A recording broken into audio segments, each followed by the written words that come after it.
Hat trick দিয়ে আসর শুরু করেছিলেন, যে হ্যাট্রিকের প্রচন্ড অপেক্ষা ছিল, যে লিওনেল মেসির আসলে ফুটবলীয় ক্যারিয়ারে অনেক হ্যাট্রিক রয়েছে, কিন্তু বিশ্বকাপের মঞ্চে কখনো তিনি হ্যাট্রিক করতে পারেন নাই।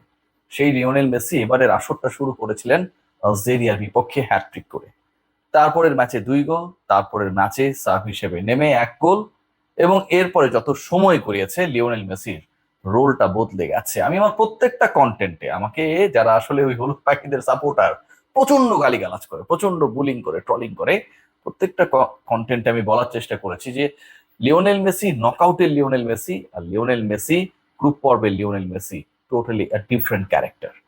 এবং সেই ডিফারেন্ট ক্যারেক্টারটা কতটা আলাদা, কতটা ক্ষমতাবান, কতটা জাদুকরী, কতটা মন্ত্রমুগ্ধকর, সেটা প্রত্যেকটা ম্যাচে তিনি প্রমাণ করেছেন। এবং ফাইনালি আর্জেন্টিনাকে ফাইনালে তুলে, যেই ম্যাচটা অলমোস্ট তারা হেরেই যাচ্ছিল, not like that Argentina they were playing against Egypt, they were playing against Switzerland, যাদের আসলে ওই সেমিফাইনাল বা কোয়ার্টার ফাইনাল পর্যন্ত অথবা রাউন্ড অফ 16 পর্যন্ত যাওয়াটাই আসলে তাদের দলীয় সাফল্যের চূড়ান্ত একটা রূপ।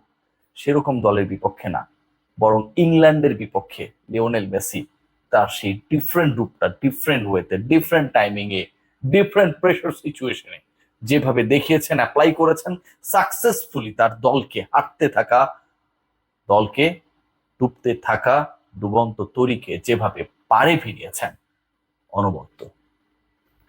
লিওনেল মেসির এই ডিফারেন্ট পথ চলাটা শুরু হয়েছিল ওই কেপ ভার্দের এগেনস্টে। এরপরে ইজিপ্টের এগেনস্টে তিনি যেটা করেছেন, রূপকথায় রয়েছে না যে কারা আসলে সেই পিরামিডটা বানালো, কিভাবে এত বড় বড় ব্লকগুলোকে সুসজ্জিত করে মিশরে একটার পর একটা পিরামিড বানানো হয়েছে, সেটা একটা রহস্য। সেই রহস্যময় ফুটবলটাই যেন তিনি ইজিপ্টের এগেনস্টে খেললেন, এবং সেই রহস্যময় ফুটবল আরো যেন মহাকাশের মতো, মহাবিশ্বের মতো অফুরন্ত রহস্য নিয়ে হাজির হলো পরের রাউন্ডগুলোতে।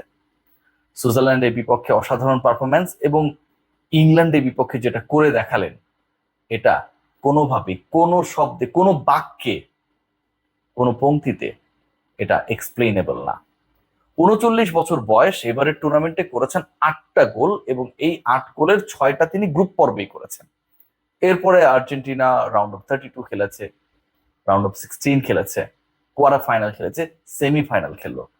এই যে আমি 4টা রাউন্ডের কথা বললাম, মানে আগের 3 ম্যাচে তিনি 6 গোল করেছেন, আর পরের 4 ম্যাচে তিনি করেছেন মাত্র 2টা গোল।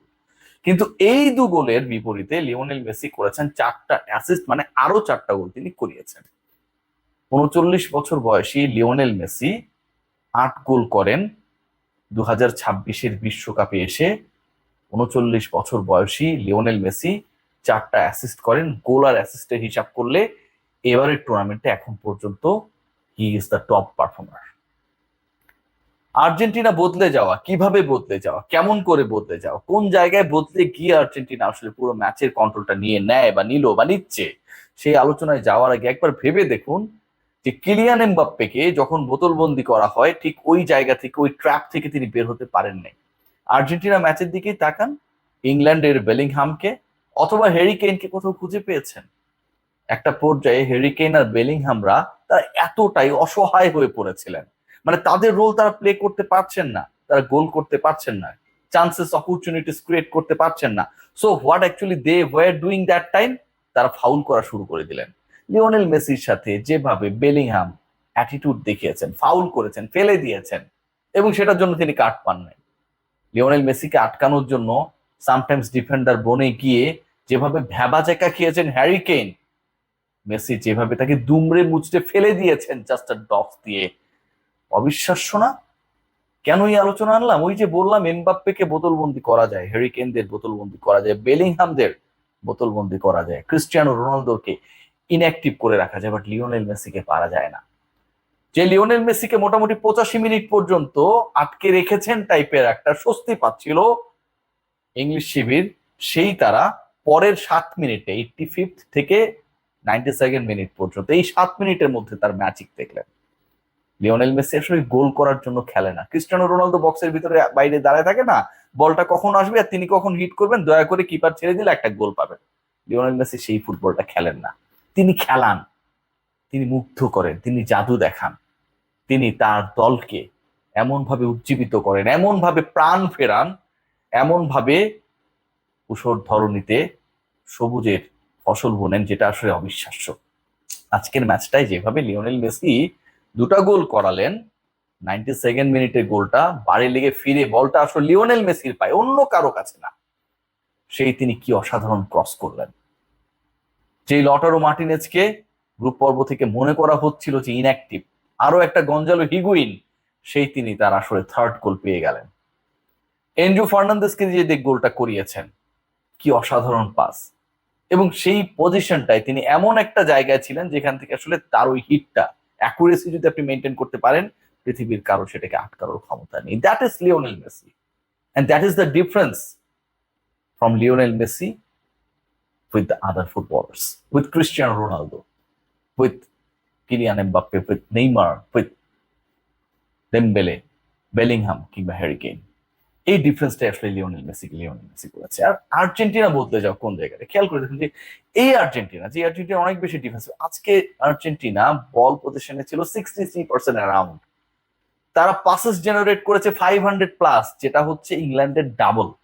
তারা ডাবলেরও বেশি কর্নার পেয়েছে। ডাবল কি, তারা 6টা কর্নার পেয়েছে, ইংল্যান্ড মাত্র 1টা। যেভাবে আজকে আর্জেন্টিনা খেলেছে, অ্যাটাক করেছে, যেভাবে আর্জেন্টিনা ডিফেন্স করেছে, আজকে তাদের যে ডিফেন্ডিং, এই আর্জেন্টিনা এতটা প্যাক ডিফেন্ডিং করতে পারে, এই আর্জেন্টিনা একই সাথে ডিফেন্স লাইন আপ থেকে মুভ করে মিডফিল্ডে আসছে, মিডফিল্ড থেকে যখন অ্যাটাকে যাওয়া দরকার সেখান থেকে যাচ্ছে, আবার মুভ করে শিফট করছে দ্রুততম সময়ের মধ্যে, যখন প্রতিপক্ষ আক্রমণে তখন মিডফিল্ডে। এই আর্জেন্টিনা আজকে জুলিয়ান সিমিওনোকে ইন্ট্রোডিউস করেছে ফ্রম দ্য বিগিনিং। এক্সপেক্ট করা হচ্ছিল যে তারা আক্রমণ বাড়াতে চায়, এক্সপেক্ট করা হচ্ছিল যে তারা আসলে উইং থেকে কোনো ক্রিয়েটিভিটি ক্রিয়েট করতে পারে কিনা, চান্সেস ক্রিয়েট করতে পারে কিনা, সোর্সেস ক্রিয়েট করতে পারে কিনা, সেই জায়গাটা ট্রাই করতে চায়। And the way actually Lionel Scaloni did it, it should be given a clap. Julian দারুণ গোলের সুযোগ পেয়েছিলেন, শেষ পর্যন্ত টাচ করতে পারেননি, কন্ট্রোলে রাখতে পারেননি, খুব ভালোভাবে ট্যাকেল করেছিলেন সেটাকে ইংলিশ ডিফেন্ডার, বাট যে ঝলকটা দেখিয়েছেন, যে ত্রাস ছড়িয়েছিলেন, দ্যাট ওয়াজ ইনাফ। উইং ধরে যদি আর্জেন্টিনা খেলতে চায়, সেই অপশনটা যে একদম নাই, মিউট হয়ে আছে, নট লাইক দ্যাট। আর্জেন্টিনা যে ডিফেন্স করা বাদ দিয়ে অ্যাটাক করে জিততে পারে, সেই ব্যাপারটা প্রুভেন।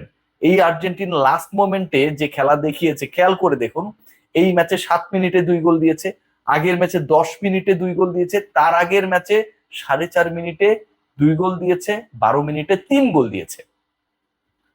টানা 3 ম্যাচে যখন আপনি এরকম ফুটবল খেলবেন, যে আর্জেন্টিনা চাপে থাকা মানে they ultimately provide their best, Argentina প্রেসারে থাকা মানে আপনি বিপদে পড়বেন, আপনি যদি এগিয়ে থাকেন আপনি বিপদে, আপনার দল বিপদে পড়বে, whoever the team is, no matter. Pressure সিচুয়েশনে আর্জেন্টিনা ইজ ডেডলি। প্রেসার সিচুয়েশনে Lionel Messi is a different character, and actually he performed the way today, it actually indicates that he is the GOAT, the greatest of all time. এই যে আমরা debate করি, আলোচনা করি Lionel মেসিকে নিয়ে, এটা একটা ফালতু আলোচনা। ফালতু আলোচনা তারা করে যারা এখন আমাদের পার্টি, যারা এখন আমাদের দিকে চলে এসেছে, যে লিওনেল মেসি আসলে বিশ্বের সেরা ফুটবলার কিনা, এই ফালতু আলোচনাটা যারা করে তারাও আর করবে না, কারণ তারা তো এখন আর্জেন্টিনা হয়ে গেছে। তারা কেপ ভার্দে হয়ে ক্লান্ত হয়ে গিয়েছিল, তারা ইজিপ্ট হয়ে ক্লান্ত হয়ে গেছিল, তারা সুইজারল্যান্ড হয়ে ক্লান্ত হয়ে গেছিল, সেখান থেকে শিফট হয়ে তারা ফ্রান্সে চলে গেল, সেখানটায়ও তারা উৎখাত হলেন, এবং সেখান থেকে শেষ পর্যন্ত তারা ইংল্যান্ডে চলে গেল, সেখান থেকেও আসলে তাদেরকে তাড়িয়ে দেওয়া হলো। তারা শেষ পর্যন্ত আর্জেন্টিনায় বসতি করেছে। আমরা তাদের রাখবো আমাদের সাথে, আমরা তাড়িয়ে দেব না। আমরা ক্লান্ত প্রতীককে ভালোবাসতে চাই, ভালো রাখতে চাই, আমাদের সাপোর্টে রাখতে চাই। তারপর যদি তারা বলে that Lionel Messi is not the goat, আমাদের তাতেও কোনো আপত্তি নাই। সবাই ভালো থাকবে।